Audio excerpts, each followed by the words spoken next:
আসসালামু আলাইকুম, সবাইকে সেন্ট নিউজ ইউটিউব চ্যানেলটির পক্ষ থেকে স্বাগতম। আশা করছি আপনারা সবাই খুব ভালো আছেন। যারা যারা ষষ্ঠ গণবিজ্ঞপ্তিতে আবেদন করেছেন কিন্তু আপনাদের যে পছন্দক্রমটা প্রতিষ্ঠানে সেটা এলোমেলো হয়ে গেছে, তাদের জন্য করণীয় কি সেটা কিন্তু এনটিআরসি সচিব স্যার সবার উদ্দেশ্যে জানিয়ে দিয়েছে। তাই বলবো যে আপনি যদি আবেদনকারী হয়ে থাকেন, একজন ষষ্ঠ গণবিজ্ঞপ্তিতে আবেদন করেছেন কিন্তু আপনাদের চয়েসটা এলোমেলো হয়ে গেছে এবং আরও অন্যান্য কিছু অথবা এডিট করার অপশন আপনার প্রয়োজন, তাহলে কিন্তু আপনি এই ভিডিওটি পুরো নাটানি দেখতে হবে।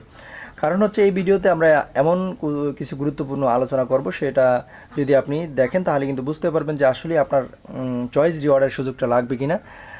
এবং চ্যানেলে নতুন হয়ে থাকলে চ্যানেলটি সাবস্ক্রাইব করে দিয়ে আমাদের সাথে যুক্ত থাকবেন, কারণ আমরাই সর্বপ্রথম আপনাদের জন্য আপডেট নিউজগুলো সবার আগে এই চ্যানেলে প্রকাশ করে। দেখেন, চয়েস রিওয়ার্ডের সুযোগ নিয়ে যা জানালেন এনটিআরসি সচিব, এই শিরোনামে দ্য ডেইলি ক্যাম্পাস পত্রিকা প্রকাশিত হয়েছে 14 জুলাই 2025। চলেন বিস্তারিত আপনাদেরকে পড়ে শোনাই। ষষ্ঠ গণবিজ্ঞপ্তিতে আবেদন করতে গিয়ে অনেক প্রার্থী প্রতিষ্ঠান পছন্দক্রম ভুল দিয়েছেন। এসব প্রার্থীর আবেদনের প্রেক্ষিতে পরবর্তী করণীয় ঠিক করা হবে। তো ভালো কথা, মঙ্গলবার 8 জুলাই বিকেলে দ্য ডেইলি ক্যাম্পাসের সাথে আলাপকালে এইসব কথা জানান বেসরকারি শিক্ষক নিবন্ধন ও প্রত্যয়ন কর্তৃপক্ষের এনটিআরসি সচিব এম রিজওয়ানুল হক। এনটিআরসি সচিব জানান, যাদের চয়েস দিতে ভুল হয়েছে তাদের অনেকেই আবেদন করেছেন, তবে এখনও তাদের বিষয়ে কোনো সিদ্ধান্ত হয়নি। সার্বিক বিবেচনা আবেদনকারী প্রার্থীদের চয়েস রিওয়ার্ডের সুযোগ দেওয়া হতে পারে। অর্থাৎ সার্বিক বিবেচনায় যদি করে দেখে মানবিকভাবে দৃষ্টিকোণ থেকে যে তাদেরকে চয়েস রিওয়ার্ডের সুযোগটা দেওয়া হোক, তাহলে কিন্তু তারা এই চয়েস রিওয়ার্ডের সুযোগ দিতে পারে। এবং সবাইকে চয়েস ওয়ার্ডারের সুযোগ দেওয়া হবে কিনা এমন প্রশ্নের জবাবে এম রিজওয়ানুল হক আরও বলেন, সামগ্রিকভাবে সবাইকে সুযোগ দেওয়া হবে না। সুযোগ দেওয়া হলে কেবলমাত্র যারা আবেদন করেছেন তাদের দেওয়া হবে। ষষ্ঠ গণবিজ্ঞপ্তির আবেদনের বয়সসীমা বাড়ানো নিয়ে এনটিআরসি সচিব আরও বলেন, প্রার্থীদের সুবিধার জন্যই আবেদন সাময়িক স্থগিত করা হয়েছিল।